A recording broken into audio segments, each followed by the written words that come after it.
दिल्ली और हैदराबाद से Bharat biotech Covid vaccine निर्मित की पहुंच रही है देश के शहरों में। 16 जनवरी से होगा टीकाकरण अभियान।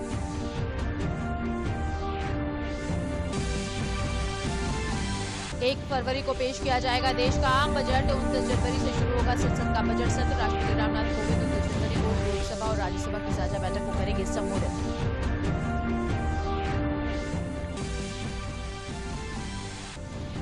स्टार्टअप इंडिया अंतर्राष्ट्रीय सम्मेलन की आज से हुई शुरुआत। प्रधानमंत्री नरेंद्र मोदी कल वीडियो कॉन्फ्रेंसिंग के माध्यम से सम्मेलन को करेंगे संबोधित।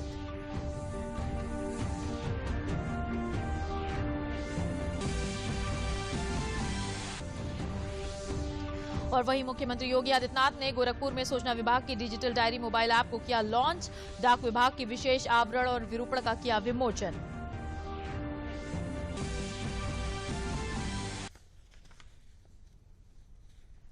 नमस्कार, मैं हूं समरीन सिद्दीकी और अब समाचार विस्तार से।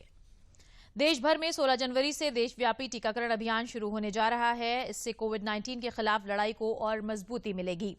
प्रधानमंत्री नरेंद्र मोदी वीडियो कॉन्फ्रेंसिंग के जरिए देश भर के टीकाकरण केंद्रों पर कोविड-19 के खिलाफ निर्णायक जंग की शुभारंभ करेंगे। हर एक केंद्र पर कम से कम 100 लोगों का टीकाकरण किया जाएगा।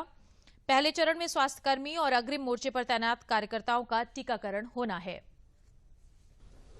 16 जनवरी से शुरू हो रहे कोविड-19 टीकाकरण अभियान को अंजाम तक पहुंचाने के लिए केंद्रीय स्वास्थ्य मंत्रालय, सरकारें, केंद्र शासित प्रदेशों के प्रशासक और तमाम एजेंसियां मिशन मोड पर काम कर रही हैं। प्रधानमंत्री वीडियो कॉन्फ्रेंसिंग के जरिए देश भर के टीकाकरण केंद्र पर कोविड-19 के खिलाफ निर्णायक जंग का शुभारंभ करेंगे।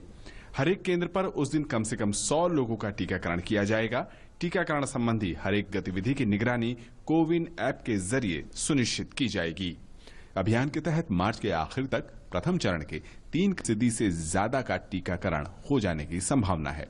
गौरतलब है कि पहले चरण में स्वास्थ्य कर्मियों और अग्रिम मोर्चों पर तैनात कार्यकर्ताओं का टीकाकरण होना है। उसके बाद कोविन ऐप पब्लिक प्लेटफॉर्म पर आ जाएगा। 16 जनवरी को 3006 ऐसे सेंटर होंगे जहां टीकाकरण होगा। बिल्कुल सेफ है, बहुत इम्यूनोजेनिक है। इनको अपनाइए, इनसे अपने आप को बचाइए, परिवार को बचाइए, देश को बचाइए और हम कोरोना की लड़ाई इन वैक्सीन से जीतेंगे। स्वास्थ्य मंत्रालय ने बताया है कि बीमार लोगों को कोरोना का टीका नहीं दिया जाएगा। इसके साथ ही गर्भवती महिलाएं और 12 साल की उम्र से कम बच्चों को भी टीका नहीं लगाया जाएगा। दूसरी ओर अमिताभ बच्चन की आवाज में शुक्रवार से मोबाइल कॉलर ट्यून बदल जाएगी। शुक्रवार से वैक्सीनेशन पर आधारित कॉलर ट्यून सुनाई देगी, जो कि जसलीन भल्ला की आवाज में होगी। इस बीच विज्ञान बिरादरी से जुड़ी तमाम हस्तियों ने कोविड-19 के टीके से जुड़ी सभी भ्रांतियों को दूर किया। उन्होंने एक बयान जारी कर कहा कि हम अपने देशवासियों से अपील करते हैं कि वैज्ञानिकों, चिकित्सकों और वैज्ञानिक समुदाय के खिलाफ राजनीतिक और बदनाम करने के उद्देश्य से फैलाए जा रही भ्रांतियों को खारिज कर दें।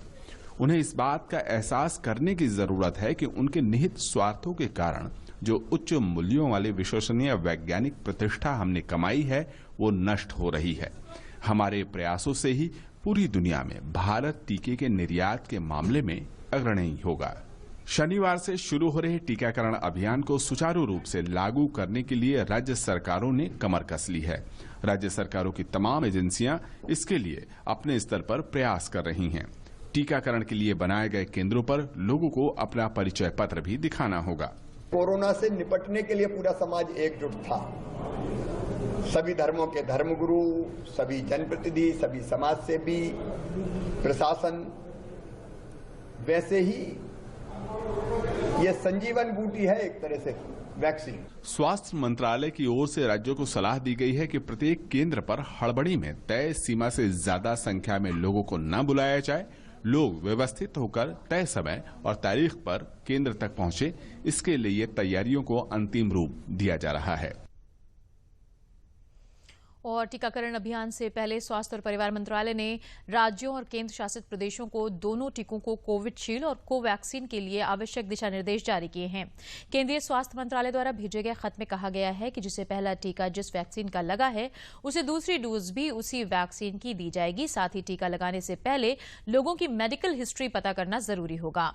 जिन्हें किसी भी तरह की एलर्जी है, उन्हें टीका देने से पहले सावधानी रखने को कहा गया है। कोविड-19 टीका केवल 18 साल और उससे ज्यादा उम्र के लोगों को दिया जाना चाहिए और गर्भवती और स्तनपान कराने वाली महिलाओं को टीका न लगवाएं, क्योंकि अभी तक किसी भी कोरोना वायरस कोविड टीके के क्लिनिकल ट्रायल का हिस्सा वो नहीं बनी है। और कल से कोविड-19 वैक्सीनेशन का काम प्रधानमंत्री के संबोधन के बाद से शुरू होगा। प्रदेश के 8,57,000 हेल्थ वर्करों का टीकाकरण किया जाएगा। प्रदेश के स्वास्थ्य एवं परिवार कल्याण मंत्री जय प्रताप सिंह ने लोकभवन में आयोजित प्रेस वार्ता में बताया कि वैक्सीनेशन से संबंधित सभी कार्य पूरे कर लिए गए हैं। उन्होंने कहा कि टीकाकरण के दौरान सुरक्षा व्यवस्था और कोल्ड चेन मेंटेन करने की पूरी व्यवस्था रहेगी।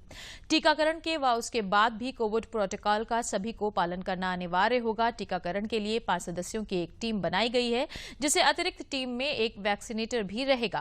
उन्होंने बताया कि टीकाकरण किए जाने वाले लोगों की जानकारी आम जनता को देने के उद्देश्य को लेकर कल पूरे कोविड देश डिजिटल में पोर्टल भी बनाया गया है। कोविड-19 के महामारी के रोकथाम के लिए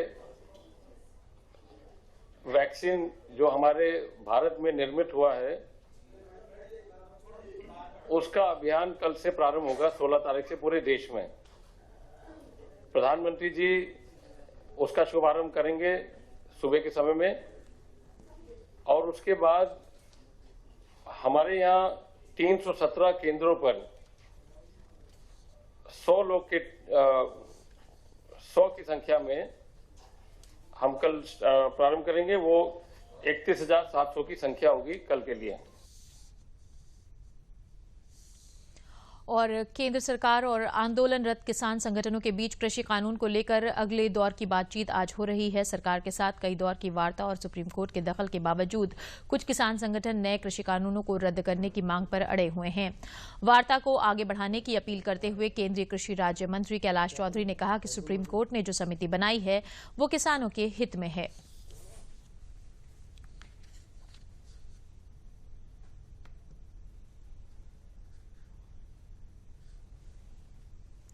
और संसद बजट सत्र 29 जनवरी से शुरू होगा। राष्ट्रपति रामनाथ कोविंद द्वारा दोनों सदनों की संयुक्त बैठक को संबोधन के साथ बजट सत्र की शुरुआत होगी। 1 फरवरी को केंद्रीय बजट पेश किया जाएगा। मंत्रालय और विभागों के अनुदान मांगों पर विचार करने संबंधी स्थायी समितियों द्वारा उनकी रिपोर्ट्स की तैयारी के मद्देनजर संसद की कार्रवाई 15 फरवरी को स्थगित हो जाएगी। बजट सत्र का दूसरा भाग 8 मार्च को शुरू होगा। देश आज थल सेना दिवस मना रहा है।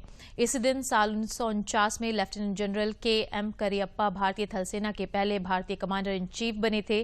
सेना दिवस के मौके पर आज नई दिल्ली स्थित राष्ट्रीय स्मारक पर प्रमुख रक्षा अध्यक्ष जनरल विपिन रावत, थल सेना अध्यक्ष जनरल एम.एम. नरवणे, वायुसेना अध्यक्ष air chief marshal R K. Bhadauria और नव सेना अध्यक्ष एडमिरल करमवीर सिंह ने शहीद जवानों को श्रद्धांजलि दी।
और स्टार्टअप इंडिया अंतर्राष्ट्रीय सम्मेलन प्रारंभ आज से शुरू हो गया है।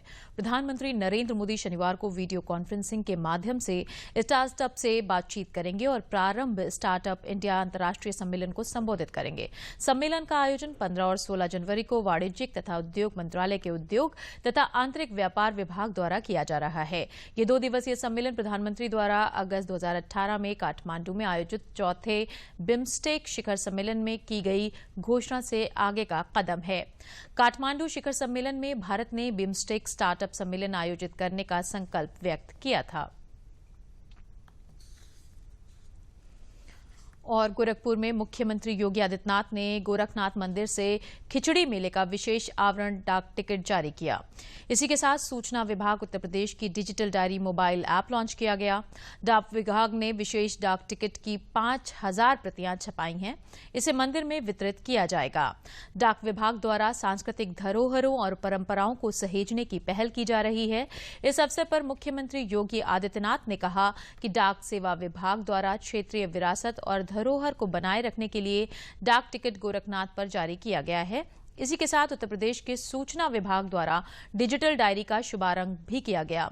देश का सबसे बड़ा प्रदेश उत्तर प्रदेश सूचना डायरी डिजिटल के रूप में बनाया गया है, जो अब सब में पहुंच जाएगा और स्मार्टफोन से भी सभी लोग उसकी जानकारी प्राप्त कर सकेंगे।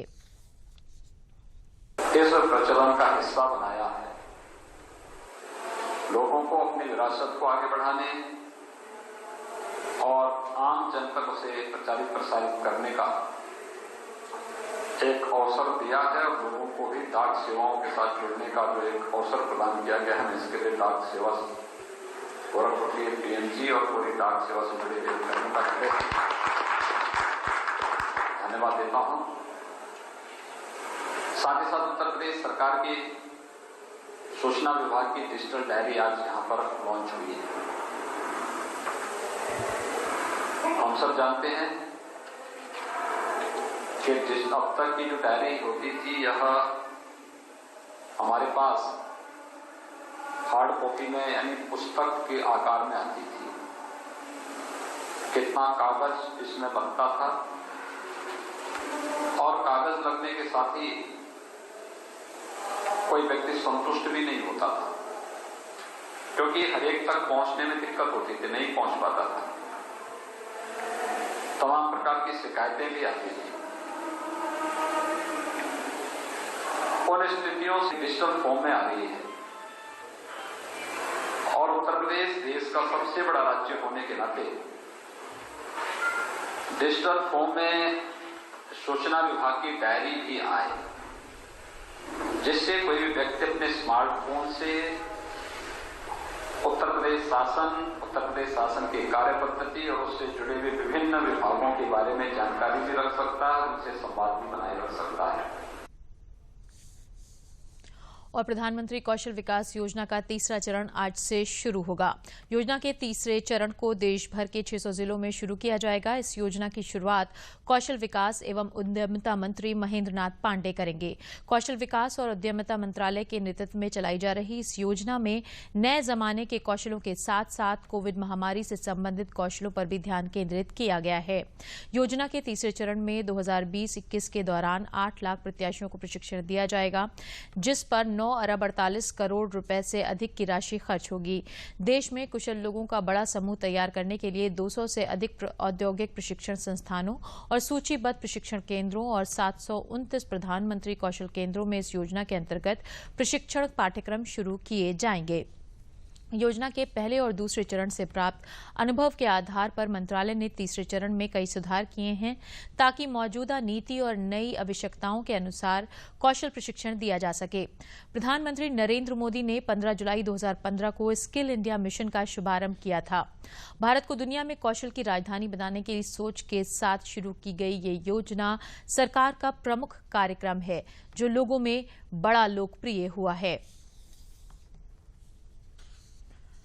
और कोरोना से बचाव की वैक्सीन सीतापुर पहुंच गई है। वैक्सीन को गुरुवार को कड़ी सुरक्षा के बीच टीकाकरण केंद्रों पर भेजा गया है।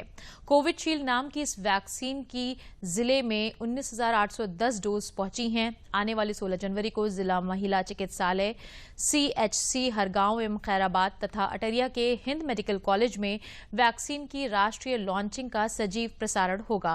इसके बाद इन केंद्रों पर कोविड-19 का वैक्सीनेशन किया जाएगा।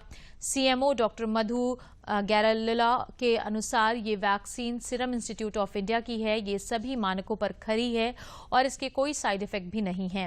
उन्होंने बताया कि प्रत्येक लाभार्थी को 0.5 मिली की डोज बाएं हाथ में लगाई जाएगी। इसकी दूसरी डोज 28 दिन के अंतराल पर दी जाएगी। कोविड-19 बीमारी की एक त्रासदी को हम लोग काफ़ी झेल चुके हैं और एक बहुत जो आशा थी कि इसके लिए वैक्सीन आ जाए, तो वैक्सीन आ गई है। आज हमारे कोल्ड चेन में अभी पुलिस कस्टडी में वैक्सीन आई है और इसको पहले हम लोग जो है फ्रंटलाइन वर्कर्स को लगाएंगे। इस वैक्सीन को लगाने के लिए ताकि सुचारू रूप से लगाई जा सके, हम लोगों ने 2 बार इसका ड्राई रन किया है। एक 5 तारीख को हमारे CSC में हुई थी, उसके बाद 11 तारीख को CSC में ड्राई रन हो चुकी वैक्सीन लगाने की। हम लोग पूरी तैयारी कर चुके हैं। बेनिफिशियरी की लिस्ट और टीम की लिस्ट बन चुकी है और हमारे कोल्ड चेन में वैक्सीन पूरी पुलिस कस्टडी में रहेगी। 24 आवर्स पुलिस का कवरेज रहेगा। 16 तारीख को हम सुबह 9:15 बजे से वैक्सीन स्टार्ट लगाना शुरू कर देंगे। 16 तारीख को हर जगह जो है अपने जनपद में वैक्सीनेशन की तैयारी चल रही है और पहले फ्रंट लाइन जो वर्कर्स हैं उनको लगेगी और वैक्सीन हमारे सभी लगभग CSC में भी खैराबाद में आ चुकी है और इसके पहले ही यहाँ पर जो है ड्रिल वगैरह कर ली गई थी। अब उसी की तैयारी की। और आगरा में कोरोना वैक्सीन पहुंच गई है। आगरा के केंद्रों पर वैक्सीन CMO परिसर स्थित डिपो से भेजा गया है। इस डिपो में आइसलैंड रेफ्रिजरेटर INR में वैक्सीन को रखा गया है। इसके साथ ही सुरक्षा की दृष्टि से पुलिस बल को भी तैनात किया गया है। एक वाइल को 10 लोगों को वैक्सीन लगाई जा सकेगी। आगरा में 16 जनवरी से हर केंद्र पर 100-100 लोगों को वैक्सीन लगाई जाएगी। इस तरह से 600 स्वास्थ्य कर्मियों को ही वैक्सीन लगाई जा सकेगी। 6 केंद्रों पर वैक्सीन लगाई जाएगी। शनिवार से शुरू होने वाले वैक्सीनेशन के पहले चरण में स्वास्थ्य कर्मियों को वैक्सीन लगाई जानी है। जिलाधिकारी प्रभु N सिंह ने बताया कि जिले को 26,280 वैक्सीन मिली हैं। चिकित्सक, फार्मासिस्ट, स्टाफ, नर्स समेत सभी का कहना है कि वैक्सीन लगवाने के लिए सभी तैयार हैं। वैक्सीन लगवाने के बाद वायरस से बचाव होगा और बेहतर ढंग से चिकित्सीय कार्य कर सकेंगे। फर्स्ट फेज में हमारे जितने हेल्थ केयर वर्कर्स हैं उनको यह डोज लगाई जा रही है। कुल 26,280 हमारे पास डोज आज अर्ली मॉर्निंग में आ गया है और यह सीरम इंस्टीट्यूट द्वारा जो कोविशील्ड है वह वैक्सीन है। 16 तारीख को हम लोग पहले 6 सेंटर से स्टार्ट करेंगे और इसके बाद जैसे जैसे हमारे पास और डोजेज आते जाएंगे और शासन के निर्देश आएंगे, टोटल 68 सेंटर्स पे हम स्टार्ट करेंगे। पर सेंटर्स पे 100 हमारे जो हेल्थ केयर वर्कर्स है उनको डोज दिया जाएगा। तो 16 तारीख को हम लोग टोटल 600 हमारे जो हेल्थ केयर वर्कर्स है उनको लगाया जाएगा। और हाथरस में लोक नाट्य में स्वांग का देश विदेश तक डंका बजाने वाले स्वांग सम्राट पंडित नथाराम गौड की जयंती पर उन्हें याद किया गया। साथ ही विलुप्त होती कलाओं के उत्थान के लिए लोक कलाविदों ने मंथन किया। इस मौके पर भगत संगीत नौटंकी की दशा व दिशा पर संगोष्ठी का आयोजन हुआ। कार्यक्रम में बनारस के लोक कलाविद अष्टभुजा मिश्रा ने मुख्य अतिथि के रूप में भाग लिया। वहीं ब्रज संस्कृति केंद्र मथुरा के उपाध्यक्ष डॉ शांति स्वरूप अग्रवाल अति विशिष्ट अतिथि के रूप में शामिल हुए। नाट्यांजलि थिएटर आगरा की संस्थापक निदेशक अलका सिंह ने बताया कि सरकारी लाभ जो लोग दिमाग से प्रबुद्ध होते हैं, चाहे उनके अंदर बहुत ज्यादा कला नहीं है, वे लोग ले जाते हैं। लोक कलाविद दीपाली सिंह ने कहा कि लोक कला को बचाने के लिए विद्यालय स्तर से कलाओं को प्रमोट करना चाहिए, क्योंकि यही वो स्थान होता है जहां पर बच्चों का निर्माण होता है। और भगत को एकाकार कर दें तो इसका इतिहास प्राचीन नहीं बल्कि प्राचीनतम हो जाता है। प्राचीनतम से कहने का मतलब, जब भगवान कृष्ण का जन्म हुआ था तो भगवान शिव ने स्वयं स्वांग रचाया था और स्त्री का वेश बना करके नंद बाबा के घर आए थे। हम जो स्वांग संगीत से जुड़े हुए लोग हैं, कलाकार हैं, हम अपना इतिहास वहां से मानते हैं कि हम उतने प्राचीन हैं और वही वाद्य जो शिव का आदिवाद्य डमरू है, उसी को अगर 2 खंडों में कर दीजिए तो आज हमारा आदिवाद्य नक्कारा बन गया है। तो हम तो अपने इतिहास को वहाँ से समझते हैं। हमें विद्यालय स्तर से इन कलाओं को प्रमोट करना चाहिए, क्योंकि यही वो स्थान होता है जहाँ पर बच्चे का निर्माण होता है। यदि हम चाहते हैं कि भविष्य में बच्चे इन कलाओं से जुड़ें, तो हमें उन्हें शिक्षित भी करना पड़ेगा। और साथ ही बदलाव के साथ, शायद आप लोगों ने खौन का नाम सुना हो, थाईलैंड के अंदर एक थिएटर होता है जिसमें रामायण पूरे साल दिखाई जाती है। हम साल में 10 दिन रामायण दिखाते हैं और उसके बाद ये सोचते हैं कि हमारे बच्चे इससे प्रभावित होंगे। और अगर मैं अपने शब्दों को थोड़ा सा सोच विचार कर ना बोलूं, तो वहाँ ऐसा लगता है कि फूहड़ता ज़्यादा होती है, कला कम होती है। इस प्रकार की लोक कला और लोक विधा से अगर हम ये सोचें कि आज का युवा वर्ग और आज का जो बढ़ता हुआ बच्चा है वो प्रभावित होगा, ये गलत है। और प्रधानमंत्री गरीब आवास योजना के तहत गरीबों को मिली बड़ी आवास से बहुत बड़ा फायदा हो रहा है। अमेठी के गरीब परिवार के लोगों ने बताया कि जब हम लोगों के पास आवास नहीं था तो हम लोगों को बहुत ही दिक्कतें होती थीं।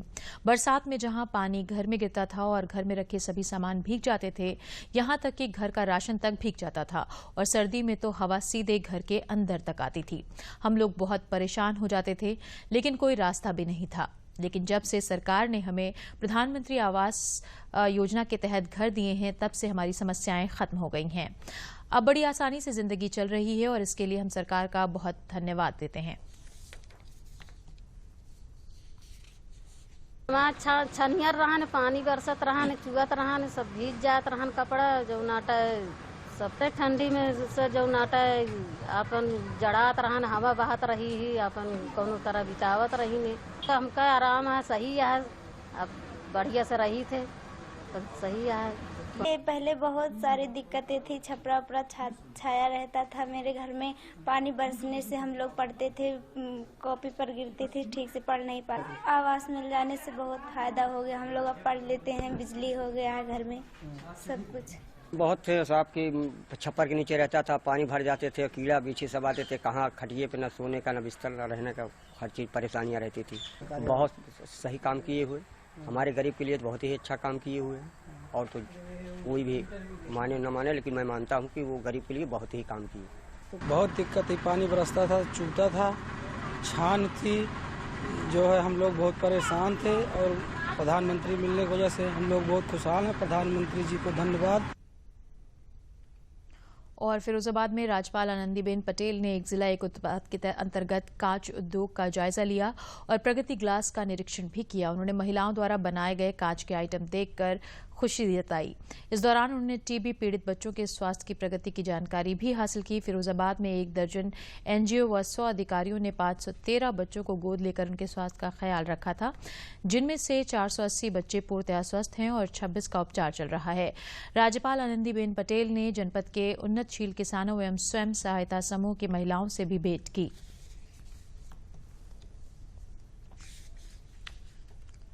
वाराणसी में सर्द हवाओं के बीच दिव्यांगों ने गजब का हौसला दिखाया। व्हीलचेयर रेस में भागीदारी करने के लिए बड़ी संख्या में दिव्यांग यहां पहुंचे। इस प्रतियोगिता का मुख्य उद्देश्य ऐसे सभी दिव्यांगजन जो ज्यादातर घर से बाहर नहीं निकलते हैं, उन्हें मुख्य धारा में शामिल करना था। काशी हिंदू विश्वविद्यालय में ये दिव्यांग रेस आयोजित की गई। प्रतिभागी अपनी तेजी को बताते हुए अपने आप को गति देकर रेस में जीत दर्ज करने के साथ अति उत्साहित हैं और अपने साथियों से कह रहे हैं कि कोशिश से वो हर मंजिल हासिल कर सकते हैं। मैं बहुत पॉजिटिव फील कर रहा हूँ। हालांकि हालत अभी नॉर्मल नहीं है, मैं बोल नहीं पाऊंगा ज़्यादा, लेकिन बहुत अच्छा लग रहा है फर्स्ट आके। इससे पहले बहुत भी रेस हुआ है, मैं पहले भी आया हूँ और आज इन लोगों के बीच में, इतने ज़्यादा कॉम्पिटिटर के बीच में आज मैं फर्स्ट आया।